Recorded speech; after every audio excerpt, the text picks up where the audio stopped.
bienvenidas. Qué gusto que nos acompañen nuevamente en esta serie de programas sobre la reforma al Poder Judicial a debate. Y en esta ocasión me da mucho gusto recibir a dos hombres dedicados a juzgar, a ejercer como juez con toda la experiencia que esto conlleva. Es juez de distrito, Mario Felipe Mata Ríos, además director nacional de finanzas de JUFED. Bienvenido, Mario, gracias por acompañarnos. No, gracias Elisa, gracias a Ernesto y gracias a Justicia TV, porque es fundamental que la población sepa bien cómo es la reforma y que no nada más se deje llevar por lo dicho en el periódico, en las prensas, y sobre todo pues en el programa más popular de esta nación, ¿verdad? Y en esta visión también, por una parte como juzgador y por la otra como abogado, consejero de la Barra Mexicana Colegio de Abogados y además socio del despacho Fombova Sierra, nos acompaña Diego Sierra. Gracias, Diego, por estar con nosotros. Bienvenido. Gracias a ti, Elisa. Es un honor. Gracias a Justicia TV. Gracias al señor juez. Es un privilegio compartir este foro también con él y poder buscar transmitir ciertas ideas que agreguen un poquito más de profundidad al análisis genérico de este concepto de reforma al Poder Judicial. Sí. Hay que meternos un poquito más en los detalles. A veces entre abogados decimos, el diablo está en los detalles, Así ¿no? es. Y entonces el poder compartir este foro contigo y con el señor juez es un privilegio para la Barra Mexicana de Abogados y para mí como consejero de la Barra, y estoy muy honrado de participar contigo. Y a mí me parece que además han enriquecido el debate que se ha abierto a raíz de esta iniciativa presidencial. Ojalá se escuchara más fuerte las voces, porque estamos acostumbrados a los debates de legisladores, legisladoras, que se quedan pues muy en los dichos en muchas ocasiones y en los dichos que se promueven desde otro poder como el Ejecutivo. Lo hemos visto que ya se vuelve una cascada de la iniciativa presidencial a través de los coordinadores de las cámaras, y después la discusión se vuelve un monólogo entre ellos y un diálogo de sordos con la oposición o con la sociedad en general. Entonces, en esta ocasión, bueno, quiero empezar con esta parte porque, Mario, te escuchamos lo que te pudimos escuchar en los foros en Chiapas, porque te cerraron el micrófono. Sí. ¿Qué pasó ahí? Pues mira, la verdad es que sí es una grosería, pero no hacia mí, hacia mí es lo de menos, es una alta grosería hacia todos los trabajadores del Poder Judicial de la Federación, porque nosotros en los diálogos, están cerradísimos los diálogos, o sea, llevan y hay que decirlo, a gente a modo, llevan a gente que está con la reforma, y nos dan 2 o 3 lugares para que llevamos oposición a la reforma. Sí. Entonces, es que son los diálogos que organiza Morena Gobierno. Que organiza Morena Gobierno. Sí. Entonces, tenemos poca gente. El personal operativo, el personal de base, que por cierto le mando un saludo al 20º Circuito, que se portó maravillosamente bien y que me apoyaron en todo momento. Yo no nada más llevaba la voz de los jueces y magistrados, también llevo la voz de todo este personal operativo, y entonces sí, la verdad fue una falta de respeto, porque yo he visto todos los diálogos. Es algo que los legisladores hablamos por eso otro idioma.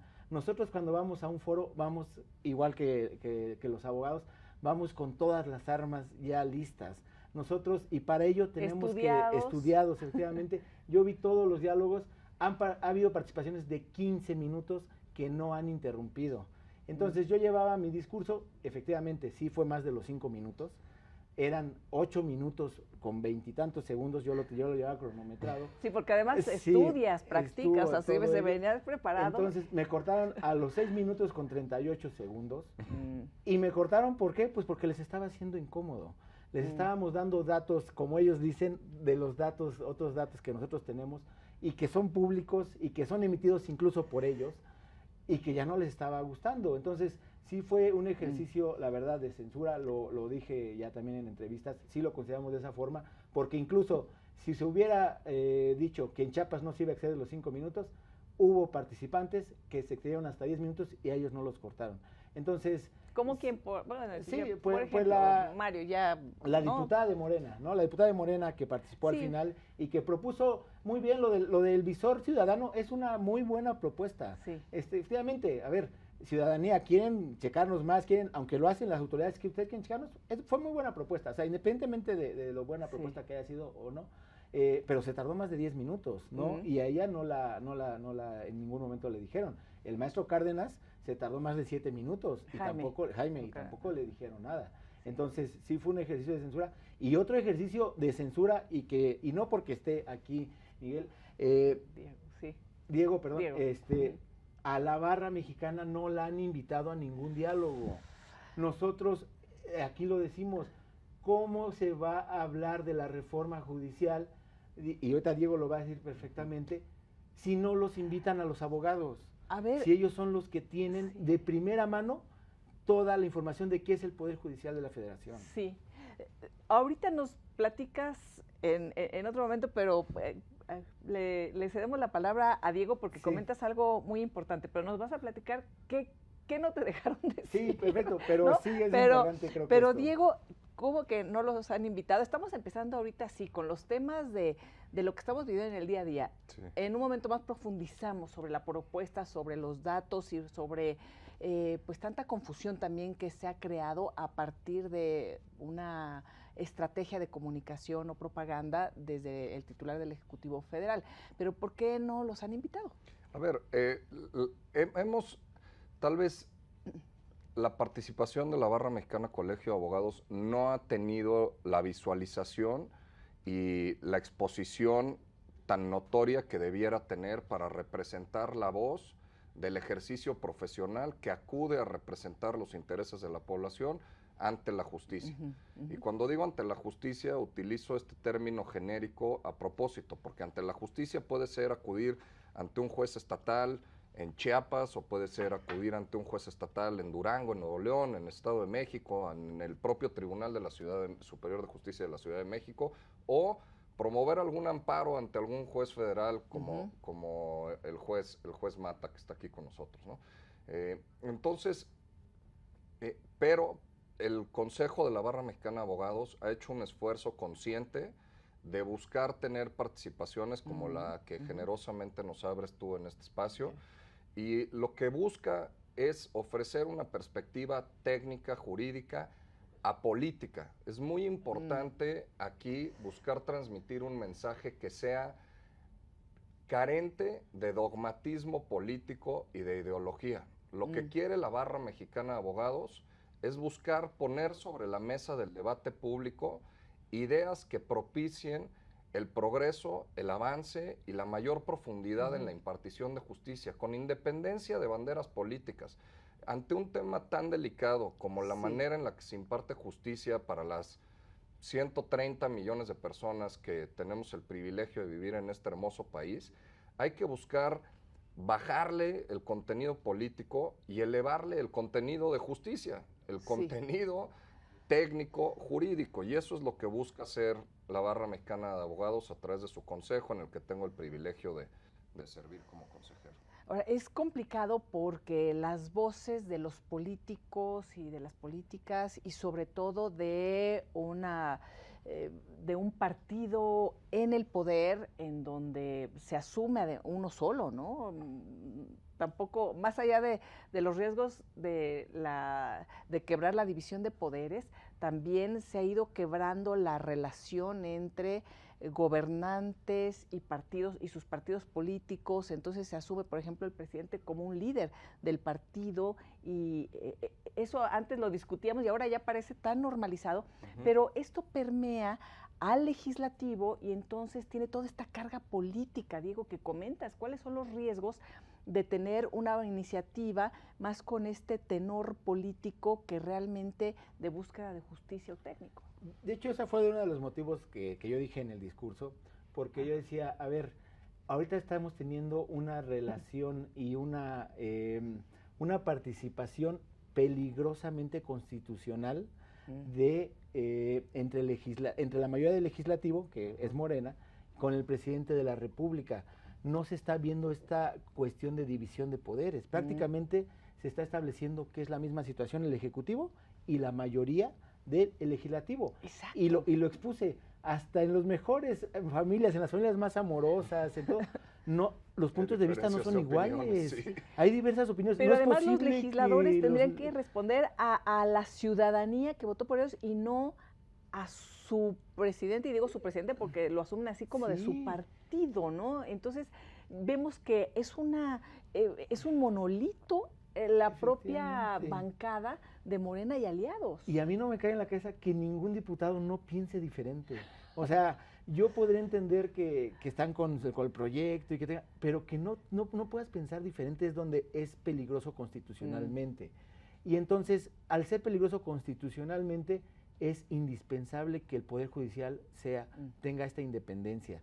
¿Por qué? Porque entonces va a ser ahora sí la única poder que pueda poder balancear este sistema. Y es lo que quieren, pues tenerlo a modo, porque vamos a ser sinceros, las candidaturas van a salir de los partidos políticos. ¿Por qué? Porque los partidos políticos salen obviamente del legislativo y del ejecutivo, pero ellos salen de los partidos políticos. Hoy tenemos que solamente un diputado independiente pudo ganar en toda la República, entonces todos los demás fueron a través de partidos políticos, entonces estas candidaturas van a seguir siendo de los partidos políticos. Y si en los partidos políticos tenemos una gran mayoría, porque sí se los dio el pueblo, o sea, eso hay que dejarlo establecido, pero esa gran mayoría también, como tú lo dices, a ver, yo te di la oportunidad de que me representes, entonces escúchame, no escuches nada más a Ahora, pero por cierto, hablando de eso, no tienen todavía la mayoría calificada, es decir, bueno, ya estamos asumiendo que se hará una reforma constitucional porque Morena y aliados están casi logrando esta mayoría calificada, pero hay toda una discusión sobre sobre representación que ya lo damos también por hecho. Entonces, bueno, ya eso no importa, que se sobrerepresenten más del 8% porque es una coalición y no solo es un partido político. Entonces se da por hecho, bueno, pero les van a faltar 2 o 3 senadores. Bueno, no, pues con que convenzan, presionen, ajusten, van a tener esa mayoría. Ya se da por hecho que se pueden hacer cambios constitucionales con una sobrerepresentación de los muchos millones que votaron, pero esos millones se están excediendo. Efectivamente, con lo que empecé el discurso. El discurso empieza así: el 60% les autoriza cambiar las leyes, el 40% les impide reformar la Constitución, pero en ninguno de los casos se les da carta abierta para violar los principios constitucionales. Desde ahí empezó todo el problema porque me empezaron a abuchear. No se ve en la transmisión. No se escucha, mejor dicho, pero por eso es que yo estoy muy agradecido, porque los foros en el 90% son gente de Morena, y el 10% lo dividen entre gente que te imitan del Poder Judicial, gente del Poder Judicial locales, que también ahí, bueno, ahorita lo vamos a platicar, esto da una cuestión, otro poquito de las barras, otro poquito de los colegios de abogados locales, entonces somos la minoría, y entonces cuando una postura no les empieza a aparecer, empiezan a abuchear. Y eso yo iba bien consciente, porque yo fui también a los primeros diálogos, y fue un ejercicio muy peculiar, porque estábamos alrededor de todos los legisladores de Morena, y cuando ellos decían algo aplaudían, y cuando nosotros decíamos algo lo aplaudíamos, y entonces había una discusión ahí. Pero entonces yo iba bien consciente de que me iban a abuchear, y dije, no me voy a callar, pues, voy a escuchar los abucheos, pero no me voy a callar. Pero bueno, no esperábamos ello, pero sí...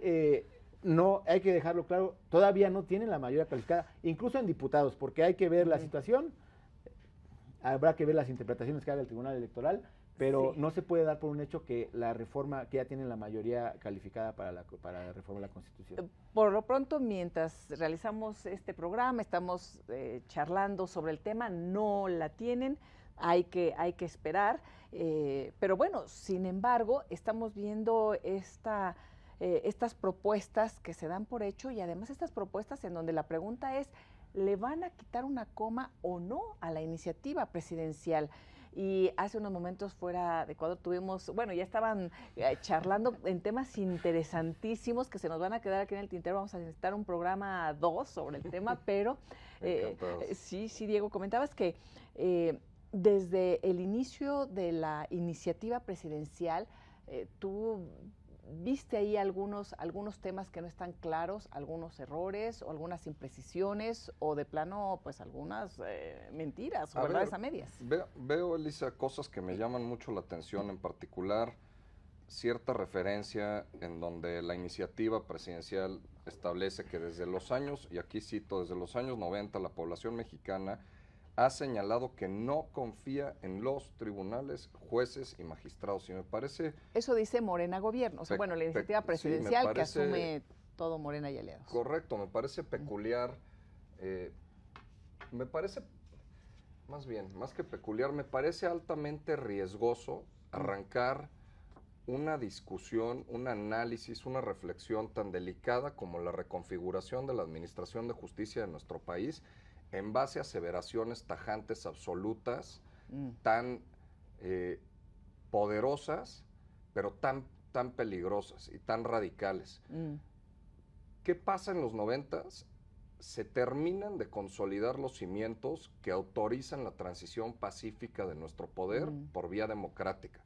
La realidad del México independiente después de principios del siglo XIX es que vivimos grandes derramamientos de sangres, coqueteos conservadores, liberales, imperialistas, dictadura con Porfirio Díaz, luego un partido hegemónico con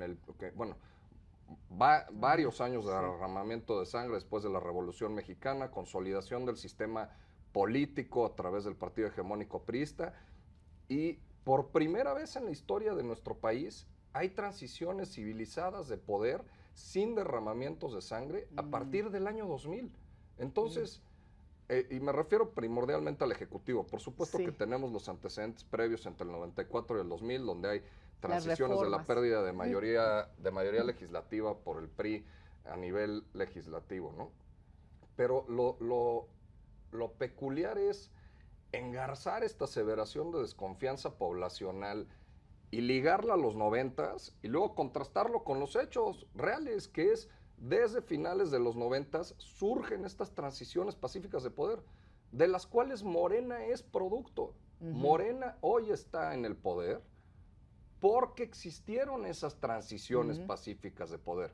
Y parte del andamiaje constitucional que propició esas transiciones pacíficas de poder es la fortaleza del Poder Judicial de la Federación como un poder independiente y un contrapeso, un balance. Al presidencialismo. Exactamente, a la tradición del presidencialismo y del absolutismo autoritario con el que se ejercía el poder en nuestro país. Tradicionalmente, otra vez lo remonto hasta los años de la vida independentista y si me dan permiso... Esto lo puedo ligar todavía más hacia el pasado, en la vida no independentista o la vida del colonialismo español. Y si me empujan, nos vamos más para atrás y la tradición de nuestros pueblos originarios tampoco era de pesos y contrapesos en el sentido tradicional digamos, de la Ilustración, cuando en Francia, etcétera, surgen estos... Francia, Gran Bretaña, movimientos constitucionales en donde el postulado básico es el derecho constitucional sirve para contener al poder. De ahí abreva nuestro país. Esa es nuestra tradición jurídica de constitucionalismo. Entonces, y está en riesgo eso, Diego, los pesos, los contrapesos, el contener ese poder que concentra en general, hay que decirlo, en la actualidad todavía facultades mayúsculas el titular del Ejecutivo Federal en nuestro país, y que tendríamos que ir justamente hacia diluir ese poder para los contrapesos, mantener la independencia, y parece que al contrario, lo que estamos viendo es más poder al poder. Pues no sé si forzosamente... la vocación constitucionalista sea diluir el poder del Ejecutivo, porque también tiene su razón de ser que el Ejecutivo sea,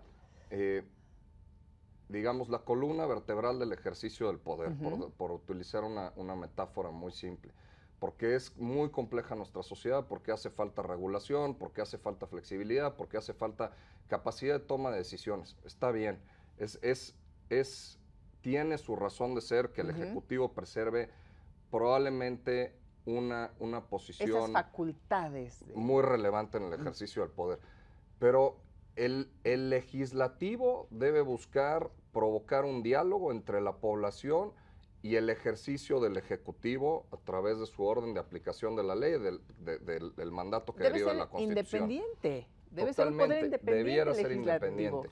Y el judicial debiera tener la capacidad de emitir sus decisiones en función de lo que ordena la Constitución, de lo que ordenan las leyes secundarias que emite el legislativo y de lo que ordena también la maduración y la evolución de la doctrina judicial a través de la emisión de precedentes vinculantes. Sí. Entonces, hay una cosa que creo que nos falta como sociedad y tal vez puede ser un fenómeno mundial, que es un poquito más de humildad.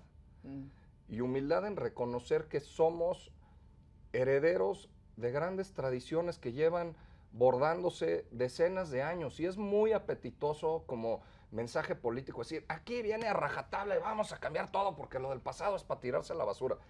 No es tan fácil.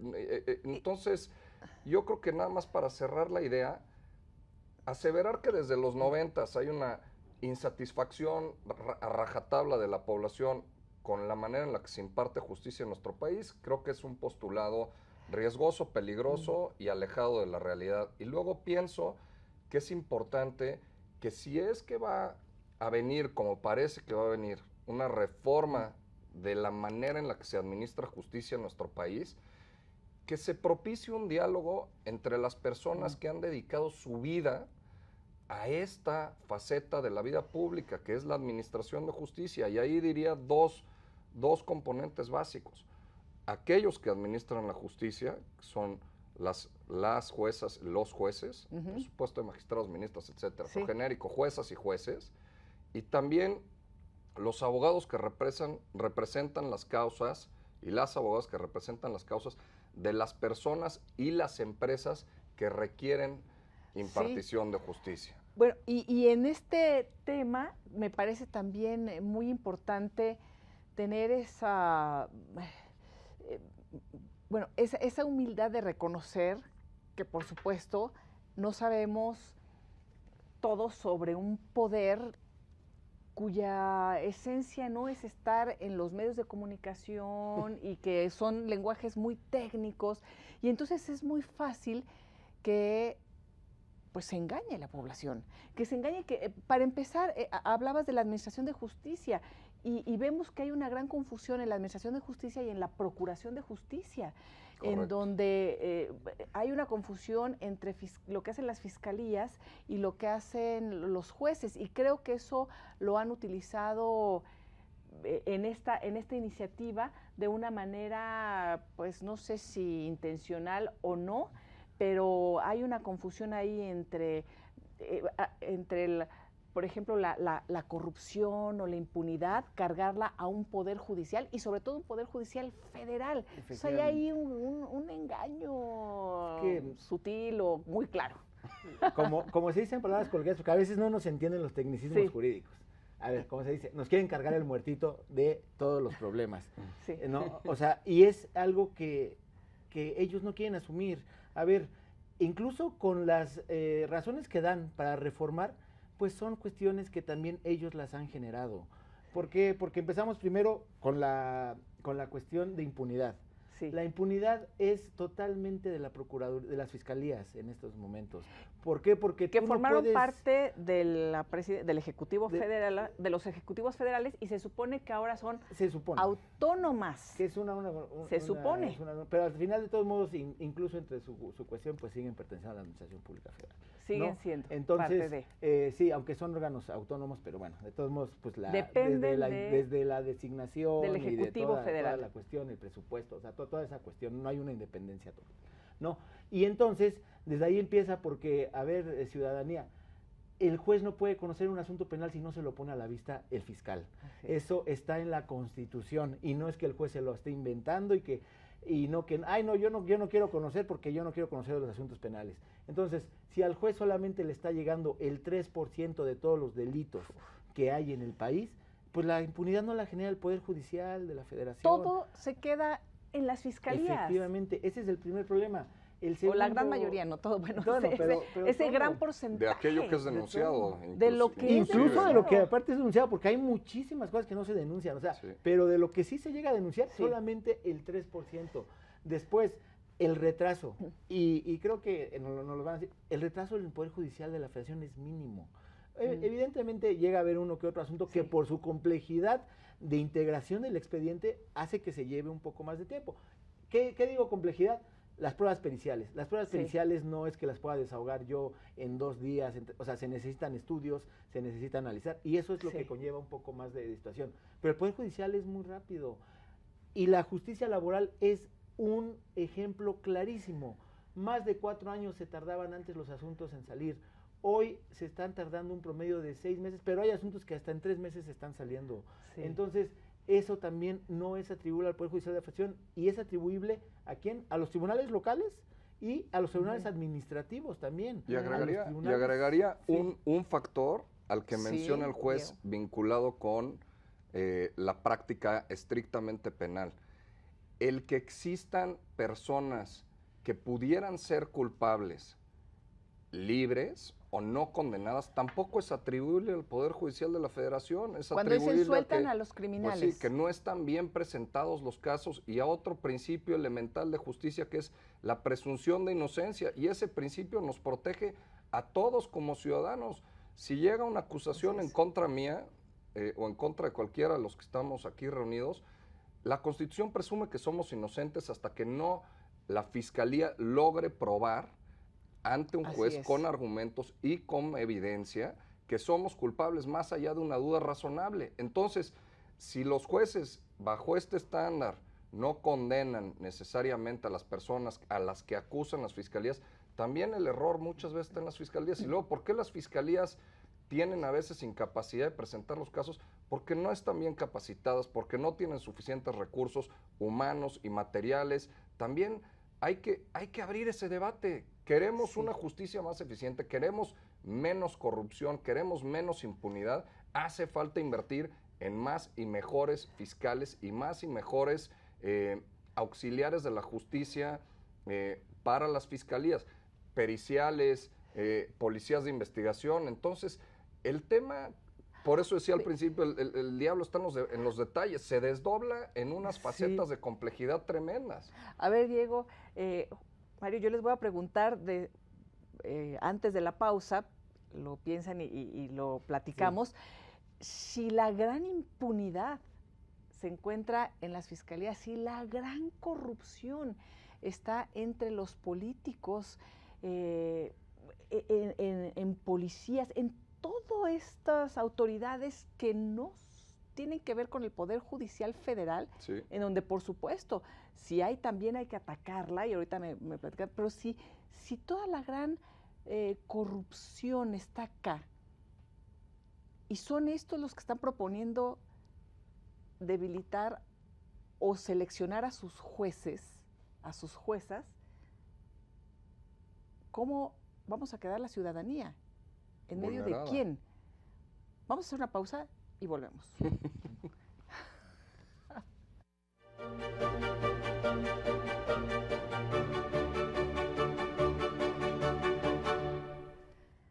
Seguimos en esta charla y nos quedamos aquí, wiri, bueno, si pusiéramos el detrás de cámaras. Hay que hacerlo. No, bueno, porque ahí sí queda como clarísimo, ¿eh? Lo que pasa es que es complicado cuando estamos en un país maravilloso, como decías, Diego, con gente que se ha esforzado tanto a lo largo de años para prepararse, para estudiar, para tener la experiencia, y que de pronto alguien llegue y diga, no importa que no tengan experiencia, no importa, porque en el caso particular del Poder Judicial, pues es un poder desconocido en relación a lo social que puede ser el Ejecutivo o en general los gobiernos, la presidencia o el legislativo, que está tan en contacto muchas veces con la ciudadanía, y no el Poder Judicial. Pero ¿qué puede suceder si en esta corrupción que existe en los otros poderes van a influir también para la elección de jueces y juezas de sus jueces y sus juezas, porque comentabas al final son los que van a proponer, ¿para qué? ¿Qué están buscando? ¿Impunidad? ¿Tener a un juez, a una jueza? O lo peor, en un país en donde el crimen organizado ha avanzado de la manera en como lo ha hecho en México, ¿va a financiar el crimen organizado o va a presionar el crimen organizado, o los gobernadores, los dirigentes o políticos van a hacer correas de transmisión de grupos del crimen para elegir a sus jueces? Hay mucho riesgo. Hay muchísimo riesgo y aquí es importante partir desde el punto de vista.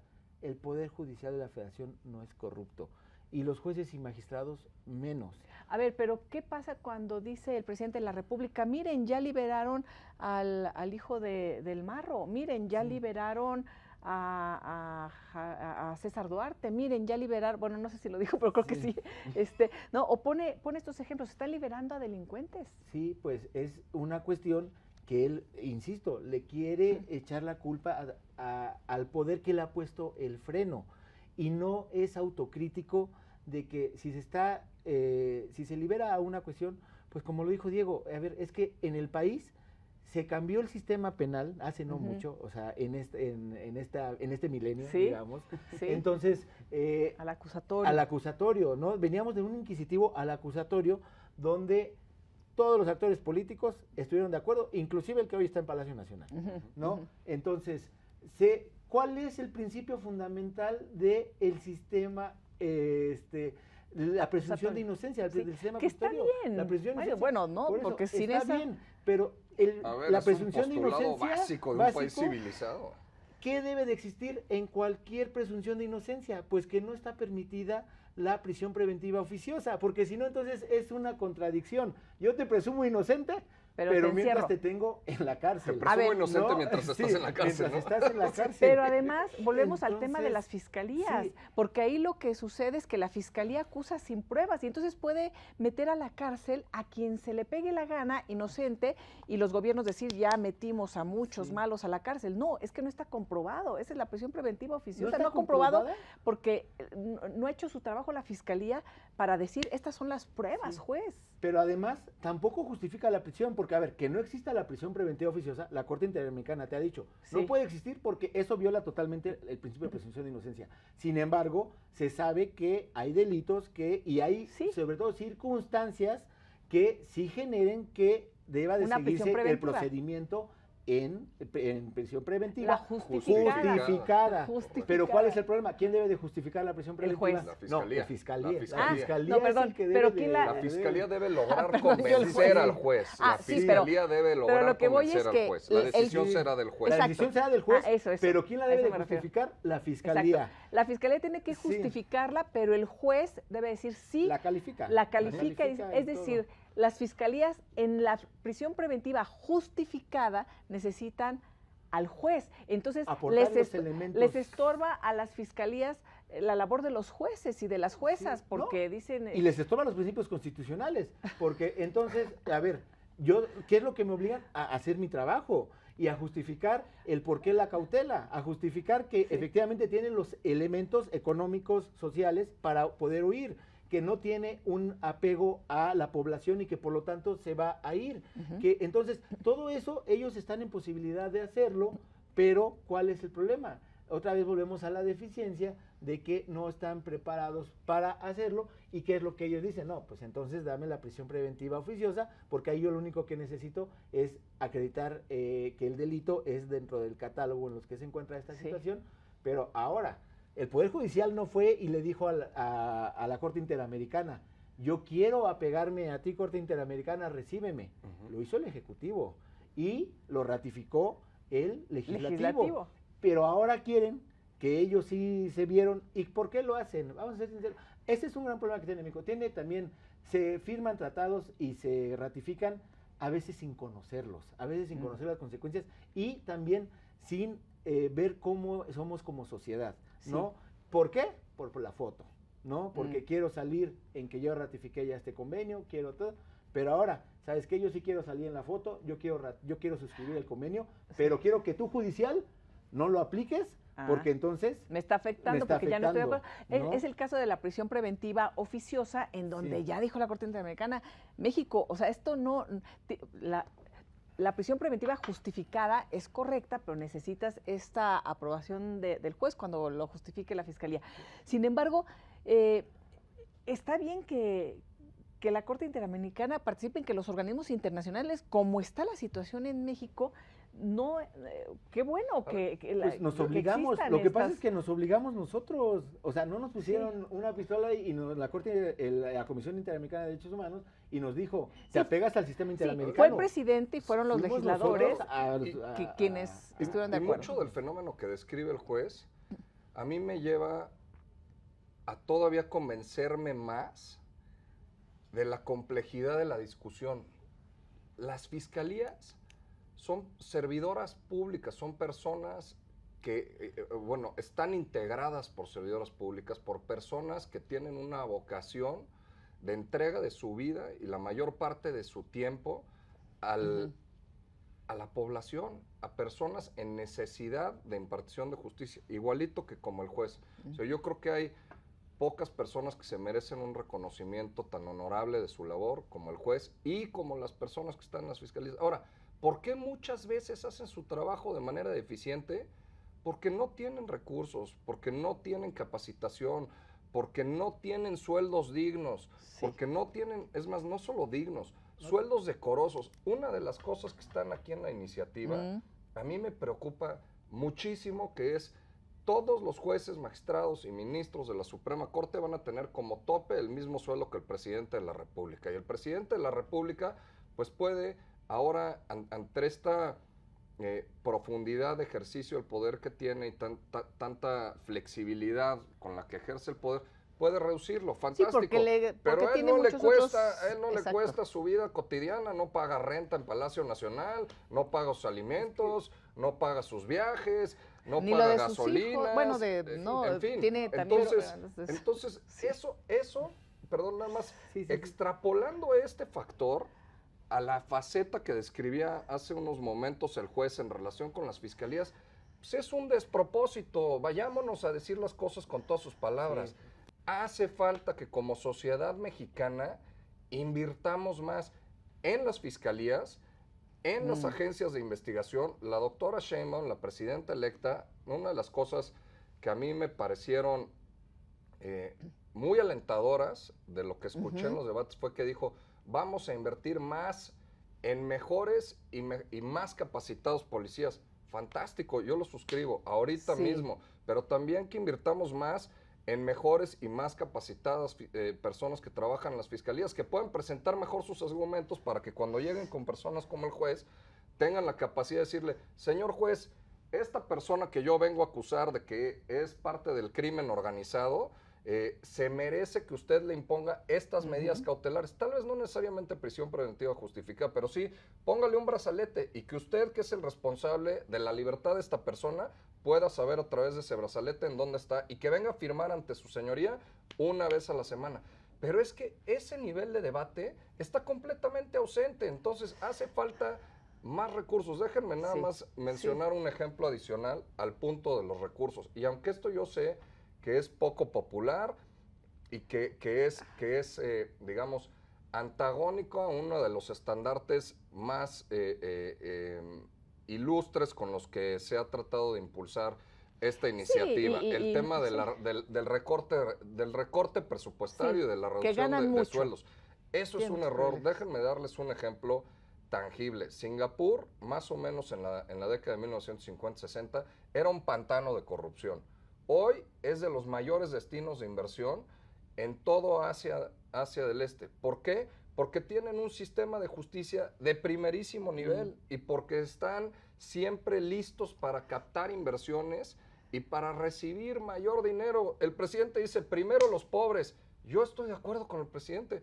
Primero los pobres, pero le falta una parte a su oración. Primero los pobres para que dejen de ser pobres, para que salgan de la pobreza y para que algún día puedan acceder a la riqueza, como en Singapur. Estoy de acuerdo que Singapur es un caso muy atípico por su ubicación geográfica, porque es un estado-ciudad, por su composición demográfica, etcétera. Está bien, sí, fantástico. Yo tuve esta discusión con el presidente de la Suprema Corte de Justicia de Singapur, Sundaresh Menon, y me dijo, Diego, parte de la gran razón por la cual captamos tantos recursos y somos un destino de inversiones es porque tenemos un poder judicial de primerísimo nivel y fiscalías de primerísimo nivel, porque los sueldos que ganan los fiscales y que ganan los jueces son por lo menos igual de competitivos que las personas que son socias de los despachos más grandes de Singapur. Ese es el estándar al que debiéramos aspirar, para que haya menor corrupción, para que haya mayor eficiencia en el sistema legal, para que haya mayor inversión y para que haya... ¿Cómo es que los pobres dejan de ser pobres? Pues cuando pueden valerse por sí mismos, cuando pueden acceder ellos mismos a fuentes de riqueza y a generar ellos fuentes de riqueza. Entonces, hay que aterrizar porque todas siempre, estas claves, ¿no? Y siempre hay trampas en las retóricas de los gobernantes que quieren tener muchos votos. Por ejemplo, el tema de primero los pobres, sí, pero con la prisión preventiva oficiosa, los más afectados es la gente que vive en vulnerabilidad, es la gente que vive en estas condiciones de pobreza. ¿Y quién los va a defender? Con el tema del amparo, que no tenga efectos generales la suspensión. ¿Quiénes van a ser los más afectados? La gente que no tiene para pagar a un abogado que lo ampare. Es decir, las propuestas que están haciendo están afectando a las personas que viven en mayor vulnerabilidad. Es un truco muy... Es un diagnóstico muy acertado el del presidente. La implementación necesita una mejora mucho más profunda. Y en los diagnósticos está ahí, pero el tema es cómo se va a implementar para que se logre una mayor justicia, el propósito para todas y todos los mexicanos y no empeorar la situación. Sí, y esto, bueno, dos cuestiones nada más a destacar. En cuanto a las remuneraciones de los fiscales, o sea, totalmente de acuerdo, no tienen luego ni para papel, y eso también hay que decírselos en justificación de ellos. Y otra cuestión, y eso es para un programa completo, o sea, toda esta cuestión de las retribuciones, los legisladores, el Ejecutivo, no se han dado cuenta que el 127 tiene una fracción primera y nada más se van directo a la fracción segunda. Entonces, la fracción primera te dice que se considerará retribución, no nada más el salario, sino toda aquella percepción que tú tengas de manera cotidiana, como lo que dijo Diego. Toda esta cuestión de que tú no gastas ni un peso en alimentos, tú no gastas un peso en gasolina, tú no gastas un resto en gasolina, todo eso se tiene que ir, y uno que es laboralista... Sí, hasta donde se no paga renta en Palacio Nacional. No, y además, ¿cuánto nos cuesta esa renta? ¿Cuánto nos cuestan los alimentos? ¿Cuánto nos cuestan los viajes? Se debe de sumar al salario. Y ese es un principio laboral, o sea, en laboral, y lo tiene cualquier trabajador. Y en esa suma, ¿ganan más las y los ministros que el presidente, o gana más el presidente que las y los ministros? Ya aquí ¿Cuánto saldría una renta en el centro histórico? No digamos de Palacio de Gobierno, ya déjense de un palacio. O sea, Palacio Nacional. Palacio Nacional. Aunque dice que ocupa nada más un departamento. El depa, ¿cuánto costará el depa en Palacio Nacional? ¿Cuánto sale un depa creo que la pregunta es retórica, se contesta sola, ¿no? Entonces, pero aterrizándola a la discusión, es un despropósito. Ahora, qué bueno que gane. Imponer ese freno. Nadie ha dicho que no, el presidente debe de ganar. Qué bueno que el presidente tenga seguridad, qué bueno que el presidente no tenga que estar preocupado por gastar en sus alimentos. Que el problema es el engaño y el uso del lenguaje para confundir. Y creo que aquí hay mucha confusión en todo este tema. Y el efecto final de la restricción a las remuneraciones de las personas que sí participan en el conjunto de órganos de administración de justicia, que volvemos al punto original, a los fiscales, a los jueces, a los magistrados, a las ministras, a los ministros. Ahí es donde se torna muy delicado. A ver, Diego y Mario, ¿y es cierto que ustedes nada más han atendido en esta casa, porque dice, no, el problema no es afectar a los trabajadores del Poder Judicial, sino quitar el copete de los privilegiados, ¿no? Como ustedes. Ustedes han sido privilegiados y han favorecido a los privilegiados. Mario, en tu labor, ¿cómo te ha ido ahí en Chiapas? Yo el único privilegio que tengo, y lo digo así, pero de verdad que yo me metí a la carrera judicial por eso, es servir a la gente. Ese es realmente mi único privilegio y es la única cuestión por la que yo estoy en la carrera judicial, porque yo estoy en la carrera judicial por convicción. Ahora, de que servimos a los más, y aquí Diego nos los va a decir, yo a diario condeno, para no decir nombres, pero a diario condeno a las empresas telefónicas más importantes de este país, a diario condeno a los bancos más importantes de este país, a diario condeno a las empresas paraestatales más importantes, que ahí sí, porque no hay ninguna cuestión de prioridad, Pemex, CFE, Instituto Mexicano del Seguro Social. ¿Lo has condenado? A diario, O sea, claro, y los condenados, les hemos puesto unas condenas en cuanto a los trabajadores, que son a favor. Y también el día que realmente el trabajador no tiene la razón, que el trabajador realmente se fue y no quiso regresar al trabajo y que después quiere, ahí sí realmente se le da. Demanda abusiva. Es una cuestión realmente de imparcialidad. Cuando tiene la razón, a mí no me va a importar que el grupo de poder sea alguna superempresa telefónica o algún superbanco o alguna televisora importantísima. Sí. No, o sea, no tienes la razón y yo te resuelvo de manera imparcial, lo cual es, desde mi punto de vista, el problema más grave que tiene esta reforma. A ver. La imparcialidad está realmente en juego. ¿Por qué? Volvemos a lo mismo. ¿Quién te va a poner primero? Los partidos políticos. Olvidémonos que dicen ellos que no, son los partidos políticos, ya lo establecimos. Ahora, hubo 300... O peor, el crimen organizado. Por eso, pero es a donde voy. Sí. Hubo 300 candidaturas para diputados. Para jueces y magistrados van a ser más de 1,600, ¿no? En el caso de que pase la reforma que solo va a pasar. Solo a nivel federal. Solo a nivel federal. Faltan las locales. Todas las estatales, Ahora, así es. No pudieron controlar 300. ¿Por qué? Porque en esas 300 no solamente se infiltró el crimen organizado. Se infiltraron grupos económicos realmente poderosos. Se infiltran, y lo vemos a diario, grupos de poder realmente importantes. Sindicatos grandísimos. Si no lo pueden... ¿Y por qué se infiltran? A ver, un líder sindical, ¿ustedes creen que a un líder sindical le interesa ser diputado por el sueldo? A él, o sea, a él le interesa ser diputado, ¿por qué? Porque quiere ser parte del debate y quiere poner sus intereses en esta cuestión. Sí, ahora, o a grandes empresarios. Si no pudieron controlar 300 candidaturas, no van a poder controlar las 1,600 que están. Y entonces, ¿qué va a pasar con, por ejemplo, la materia laboral? Vamos a poner... Entonces yo voy a ver como empresa, bueno, ¿me van a dejar poner a mi juez? Bueno, yo me voy a mover en los grupos para yo poner un candidato, para que el día que tú me tengas como demandado, entonces me vas a favorecer sabes que porque me yo te debes puse un favor, ¿no? El día como que sindicato yo puse entonces a mi candidato, vas a poner. Y esto lo estoy en materia laboral. La materia penal, pues creo que todavía es muchísimo más delicada. El grupo de poder, que son los grupos delictivos, van a poner a sus candidatos y ahí sí. Los diputados te dicen, es que lo vamos a controlar. No lo controlan. Así como ellos dicen que la reforma va a salir en tanto dinero, es como cualquier obra. Ahorita te dicen que va a salir en tanto dinero y te termina costando 10 veces más. Señores, lo acaba de decir Diego, invirtamos en las fiscalías, dejemos de invertir ya en campañas políticas. Sí. ¿Cuánto nos cuesta? ¿Por qué no porque le además preguntan a la población si están de acuerdo con las campañas políticas?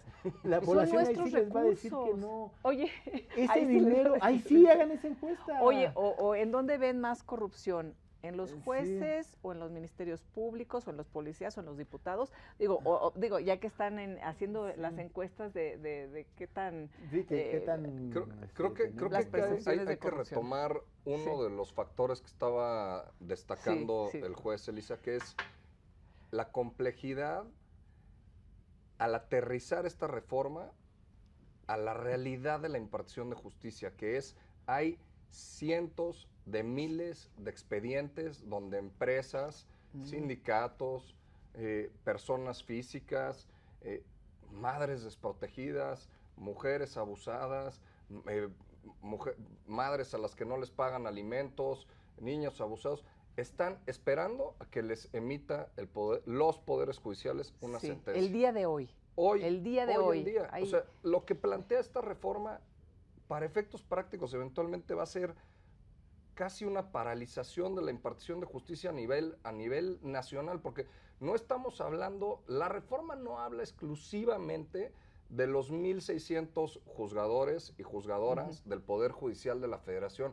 Hay que dimensionar también que alude a todo el resto de los juzgadores a nivel estatal. Y dice, la elección de juzgadores y juzgadoras de los poderes, bueno, en esencia, pero no que lo diga tal así, pero este es un factor crítico de la iniciativa. La elección de juzgadores y juzgadoras de los poderes judiciales se realizará conforme a las bases, de los poderes judiciales locales, se realizará conforme a las bases que rigen al Poder Judicial de la Federación.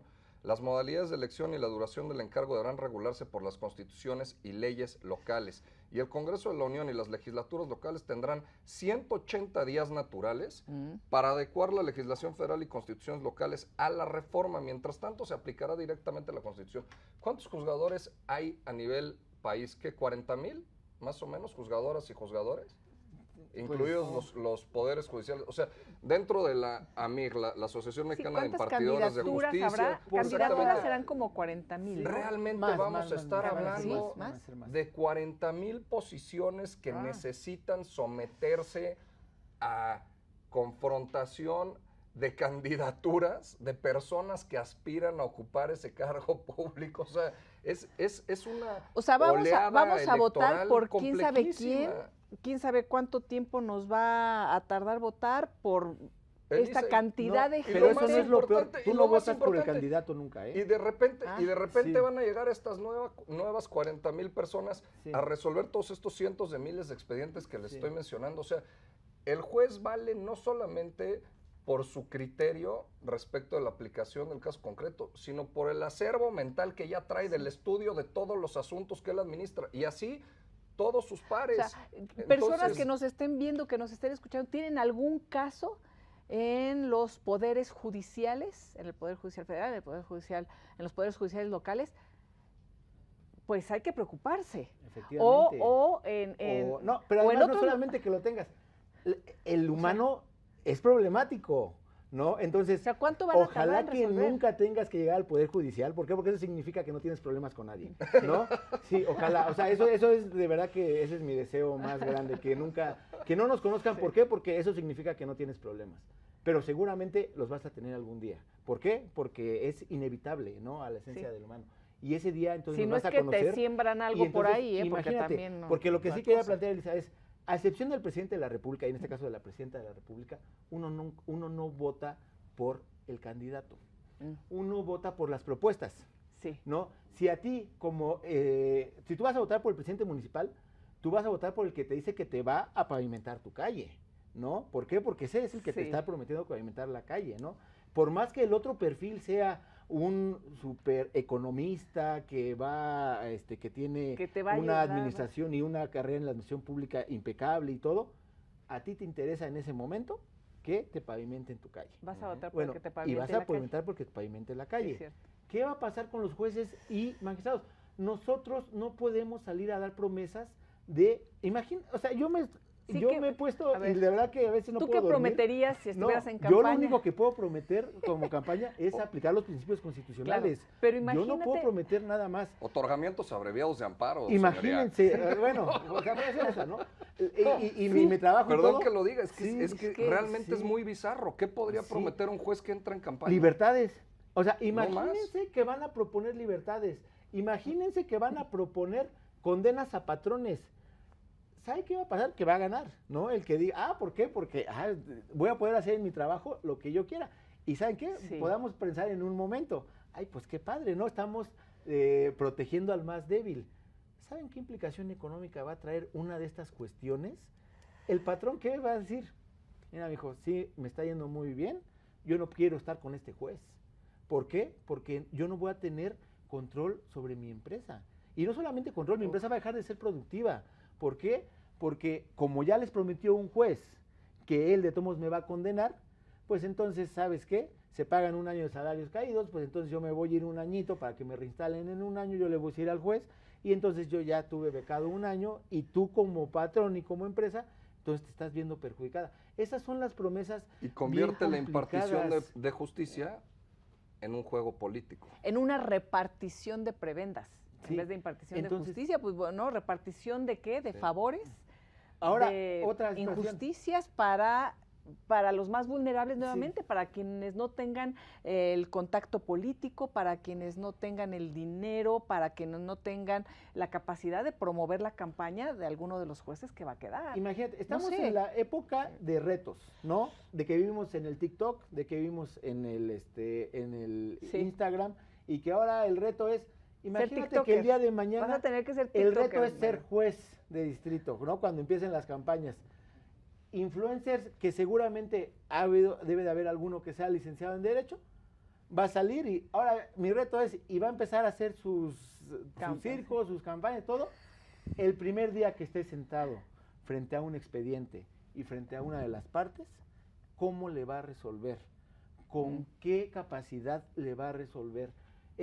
Se va a ver como un juego, y yo he insistido mucho en esto. La justicia no es un juego, señores. Sí, es que van a dejar chimuela a la población, pero bueno, todo. Con la propuesta como viene, vamos a ver si le quitan comas o no. Los legisladores, pero ya lo dijo Diego, no hay que quitarle comas. Es que el problema es que no hay que quitarle comas. El problema es que hay que, vamos a suponer que se autorizara lo de la elección. El problema no es que hay que quitarle coma, el problema es que se tiene que rehacer, porque ya lo planteó Diego. Esa es la coma que hay que quitar de entrada. Esa es la coma que hay que quitar. Bueno. No hay forma de poder instaurar la reforma que hay, como en los términos que ellos lo pretenden, material, jurídica, económica. No hay forma. Mucho riesgo, alguna. ¿no? Sí. Mario Felipe Mata Ríos, muchas gracias. Diego Sierra, muchísimas gracias por habernos acompañado. Y pues bueno, hagamos un capítulo 2, ¿no? Encantado. De esta charla. Ha sido un Muchísimas placer, gracias. se fue el tiempo volando. Sí. Muchas gracias. Sí. Gracias por habernos acompañado. Hasta la próxima.